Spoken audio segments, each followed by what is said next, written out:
हर्ष हमारे साथ जुड़ चुके हैं। बहुत जो है आज हम देख रहे हैं जिस तरीके से फार्मा हेल्थ केयर में एक मोमेंटम बनता हुआ दिखाई दे रहा है, उससे जुड़ी कुछ एक आंकड़े, कुछ एक नंबर्स, कुछ एक रिपोर्ट्स लेकर के आए हैं। हर्ष बताइए क्या कुछ है आपके पास? जी, तो आप देखिए पिछले एक महीने में जब बाजार रेंज बाउंड में था, ऐसे में हेल्थ केयर जो सेक्टर और उससे जुड़े जो स्टॉक्स थे उसमें एक अच्छी तेजी देखने को मिली। और इतना ही नहीं, एक साल का आंकड़ा भी बहुत कुछ दर्शाता है यहाँ पर, और साथ ही यहाँ पर आगे का क्या ग्रोथ स्थिति देखने को मिल सकती है वो भी हम लोग बताएंगे। लेकिन सबसे पहले आपको बताते हैं यहाँ पे इंडेक्स को लेकर क्या परफॉर्मेंस रही है। ये देखिए एक साल के अगर आप रिटर्न देखें, निफ्टी 50 ने जहाँ आप देखिए करीब 3.5% के रिटर्न दिए, वहीं निफ्टी हेल्थ केयर इंडेक्स को आप देखें 11% का उछाल इसको देखने को मिला है एक साल के अंदर। आप देखिए 11% की रैली। अगर हम लोग अब बताएं आपको कि क्या वजह रही, और उसके बाद हम लोग स्टॉक स्पेसिफिक बताएंगे कि ऐसे कौन से 12 स्टॉक्स हैं जहां पर एक अच्छी तेजी एक महीने के अंदर बनती हुई दिखी है। लेकिन सबसे पहले फंडामेंटल्स की बात कर लेते हैं, आखिर क्यों तेजी देखने को मिली और आगे का क्या आउटलुक है। तो देखिए सबसे पहले लाइफस्टाइल से जुड़ी जो हमारा जो लाइफस्टाइल है, जो चीजें लगातार चेंज हो रही हैं, उसका असर हमारी हेल्थ पे पड़ रहा है और उसका फायदा यहाँ पर जो है इन कंपनियों को मिल रहा है। दूसरी चीज, एवरेज रेवेन्यू पर ऑक्यूपाइड बेड, उसमें लगातार सुधार देखने को मिल रहा है। यहाँ पर मेडिकल टूरिज्म बढ़ रहा है, दुनिया भर से जो लोग हैं वो भारत आ रहे हैं इलाज कराने के लिए, तो उसका फायदा भी यहाँ पे कंपनी को देखने को मिल रहा है। बढ़ती आय और पहुंच में सुधार हो रहा है। यहाँ पर आप समझिए कि जैसे जिस तरीके से इनकम बढ़ रही है, एक्सेसिबिलिटी बढ़ रही है, उसका फायदा यहाँ पे मिल रहा है, तुरंत हॉस्पिटल में रीच हो रही है, तो तमाम तरह की चीजें जिसका फायदा यहाँ पर हॉस्पिटल सेगमेंट और हेल्थ केयर सेगमेंट को मिलता हुआ दिख रहा है।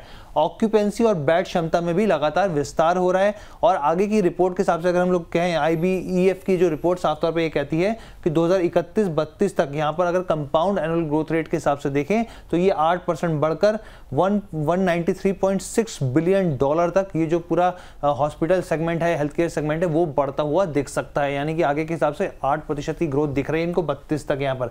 अब कौन से ऐसे स्टॉक्स हैं जहां पर आप देखिए पिछले एक महीने में एक अच्छी तेजी देखने को मिली, वो हम एक एक करके लेके आते हैं। यहाँ पर आप देखिए सबसे ज्यादा एक महीने के अंदर यथार्थ हॉस्पिटल की बात करें, एक महीने के अंदर करीब 17.5% की तेजी देखने को मिली है।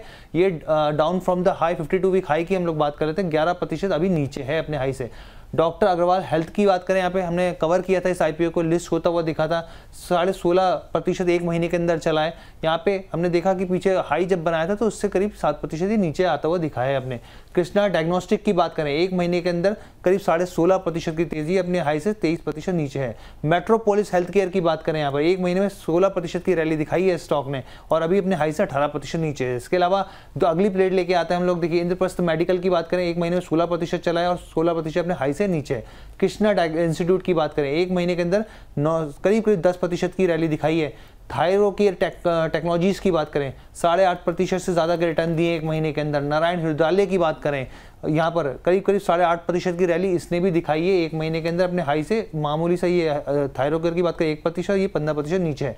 आखिरी प्लेट लेके आते हैं हम लोग, यहाँ पर आप देखिए मेदांता की बात करें, एक महीने में 8.5% के रिटर्न।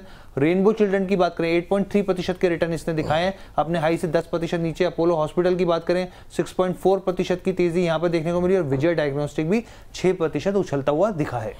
चलिए, तो अच्छा मोमेंटम यहाँ पर बीते एक महीने में रहा है। लेकिन ये जो DFH लिखा था ना, बहुत देर तक मैं कंफ्यूजन में था कि ये DFH है क्या, तो बाद में पता लगा इसका फुल फॉर्म जो है, हाँ ये मतलब आपने जब बोल दिया तो फिर उस पर कोई दिक्कत वाली बात ही नहीं। तो सर ये सेक्टर अभी चल रहा है, एक महीने में अच्छी रैली आ चुकी है। एक बार स्क्रीन पर दिखाते रहिए शेयर, ताकि रशीद जी को आसानी रहे। सर इनमें से एक एक प्लेट पे जरा हम सारे शेयरों पे तो बात नहीं कर पाएंगे क्योंकि हमें एक और सेगमेंट भी रिकॉर्ड करना है। लेकिन जैसे यथार्थ है 17% चला, डॉक्टर अग्रवाल हेल्थ है 16.5-17% ये भी चला, Krishna diagnostic, metropolis health care, ये जो 4 शेयर हैं एक इस प्लेट के, इसमें आपको कोई अच्छा लग रहा है जहाँ पे आपको लगता है कि नहीं फ्रेश खरीदारी की जानी चाहिए इस रैली के बावजूद भी? सर देखिए, फ्रेश खरीदारी के लिए कृष्णा डायग्नोस्टिक अच्छा लग रहा है, और पोजीशन मेंटेन करने के लिए यथार्थ हॉस्पिटल, इन 2 स्टॉक्स पे आप फोकस अपना करके चल सकते हैं। और आने वाले समय में अभी इनमें और स्टीम बची है, आपको अपसाइड देखने को मिल सकता है। ठीक, तो यहाँ पर कृष्णा डायग्नोस्टिक में फ्रेश बाय भी कर सकते हैं, और यथार्थ में, क्योंकि बहुत लोगों के सवाल भी थे यथार्थ को लेके, तो यथार्थ को होल्ड करने की सलाह है, फ्रेश बाय नहीं करना, यही ना सर? जी जी बिल्कुल सर। चलिए ठीक है, तो यहाँ पर ये राय जो है ये फर्स्ट प्लेट को लेकर के। दूसरी प्लेट लेकर के आइए स्क्रीन पर।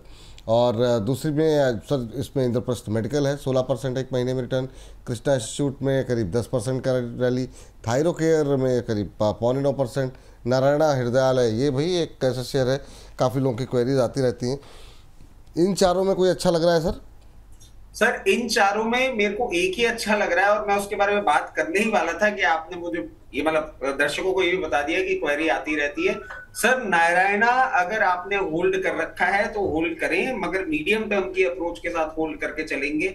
One of my favourite stocks, बहुत एग्रेसिवली ये आगे अपना एक्सपैंड करने वाले हैं पूरा सिस्टम। अभी सर कैलकाटा में भी जैसे मैंने आपको बताया था कि सबसे बड़ा हॉस्पिटल ये लेकर आ रहे हैं, तो ऐसी जगह जहां पे इतना एक्सेस नहीं है मेडिकल सिस्टम का, उनको ही पिन पॉइंट कर रहे हैं और लेकर आ रहे हैं। अगर आपकी पोजीशन है तो बनाए रखें। अगर आप नई पोजीशन बनाने के लिए सोच रहे हैं तो मैं कहूंगा थोड़ा सा एग्रेसिव होके यहाँ पे अराउंड जो भी आप लेना चाह रहे हैं इसका 20 to 25% अपनी पोजीशन बना ले और 1850 तक आते आते पूरी पोजीशन अपनी बना ले। अगर बहुत शॉर्ट टर्म ट्रेडिंग लेवल्स भी देख के चलेंगे तो 20 to 50 ऑन कार्ड्स है। और अगर मीडियम टर्म के लिए होल्ड करते हैं तो आपको 3, 4, 5 क्वार्टर में 2600 से 2800 का भी लेवल देखने को मिल सकता है। एक अच्छा काउंटर है, लोअर लेवल में पोजीशन बना सकते हैं। और सर एक और चीज मैं ऐड करना चाहूंगा, जब भी हर्ष आते हैं तो कुछ ना कुछ मैं नोटिस करता हूं, और आज आपने क्योंकि जल्दी जल्दी बोल दिया तो मैं बोलना छूट गया, और मैंने कहा इससे पहले कि हर्ष चले जाए मैं बोल जरूर दूं। सर आज या तो हर्ष ने कुछ चेंज किया है या क्या किया है, या तो उन्होंने हेयर कट लेकर आए हैं, कोई नया हेयर स्टाइलिस्ट रखा है इन्होंने सर। हाँ तो सर अब मैं वही चीज कहना चाह रहा था कि सावन से जो एक हरियाली आती है ना, एक जो नयापन आता है वो हर्ष में देखने को मिल रहा है। चेहरा भी इनका चमक रहा है और इनके जो बाल वाल है ना वो भी जिस तरीके से सेट होके रखे हुए, इनका ये लुक अच्छा लग रहा है। नहीं ये उस पे आप ध्यान रखिए, और जो हेयर स्टाइलिस्ट आपने रखा हुआ है ना उसकी तनख्वाह बढ़ा दीजिए सर। आप भी इसी से करवाते हैं। वो हम तो खुद ही हम मतलब जो आप हम अपने हाथ से जो है ना खुद ही लेकिन ये जो आपने ना ये स्टाइल आपके ऊपर सूट कर रही है, इसका विशेष ये सर दिख रहा है, मतलब ना बहुत डिफरेंस दिख रहा है लुक। वही सर,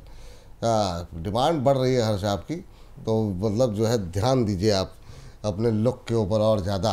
तो लेकर के आइए स्क्रीन पर आज की आखिरी प्लेट, उसमें मेदांता है 8.5% की return, Apollo hospital, rainbow children, Vijaya diagnostic. यहाँ कुछ है सर कि अवॉइड करेंगे, क्या टिप्पणी रहेगी आपकी? Sir for the time being मैं कहता हूँ इन्हीं 3 के साथ रहेंगे ना तो थोड़ा सा बेटर रहेगा। एक बार आगे परफॉर्मेंस देखेंगे उसके बाद। इन सब के अलावा जो है एक फाइजर जरा बता दीजिए। फाइजर पे आज अभी बहुत देर से हमारे एक दर्शक हैं टिप्पणी कर रहे हैं, 18 के नाम से आईडी है, और कह रहे हैं विपुल सर, रचित सर, फाइजर की रिकवरी की तरफ बढ़ सकता है क्या आज गेंस के आज के आधार पर? तो ये जानना ही चाह रहे हैं क्या यहाँ से और रिकवरी आएगी क्या? मतलब 5505 के आसपास है, अब इन्होंने ख़रीदना है नहीं ख़रीदना है, पहले से ख़रीद के रखें? थोड़ा सा इन्होंने कुछ बताया नहीं, तो आपकी टिप्पणी एक हो जाए सर इस पर। सर अगर इन्होंने नहीं खरीदा है, और इनको एक चीज बोलूंगा, फाइजर में ना अभी आपको थोड़ा सा टाइम देना होगा। बेस फॉर्मेशन के बाद इसने ब्रेकआउट भी दिया था, बट अभी सर थोड़ा सा कंसोलिडेट करता हुआ दिख रहा है जिस तरीके से चल रहा है। आपको एक बार 5340 लेवल्स तक आता हुआ दिख सकता है। वहां पे अगर आप पोजीशन बनाना चाहेंगे तो रिस्क रिवॉर्ड थोड़ा सा ठीक लगता है, और 5340 पे पोजीशन बनाएंगे तो जो अभी रिसेंट हाइस थे इसके जो डिविडेंड पेमेंट के दौरान हुए थे 5850, वो आपको बहुत शॉर्ट टर्म में देखने को मिल जाएगा। और अगर आप मीडियम टर्म के लिए इसको होल्ड करते हैं तो फिर आपको एक बार 6600 तक के लेवल्स भी दिखा सकता है, बट थोड़ा डिप डाउन कर ले तो रिस्क रिवॉर्ड थोड़ा बेटर होगा। ठीक है, ये बात यहाँ पर फाइजर को लेकर के निकल के आती हुई। और हर्ष धन्यवाद, शुक्रिया इतनी अच्छी रिपोर्ट लेकर के आने के लिए, तमाम जानकारी देने के लिए। बाकी बालों का आप विशेष ध्यान रखिए अपने, ऐसे ही चमकते रहिए और ऐसे ही चमकने वाले शेयरों को लेकर के आते रहिए। बहुत बहुत शुक्रिया, बहुत बहुत धन्यवाद।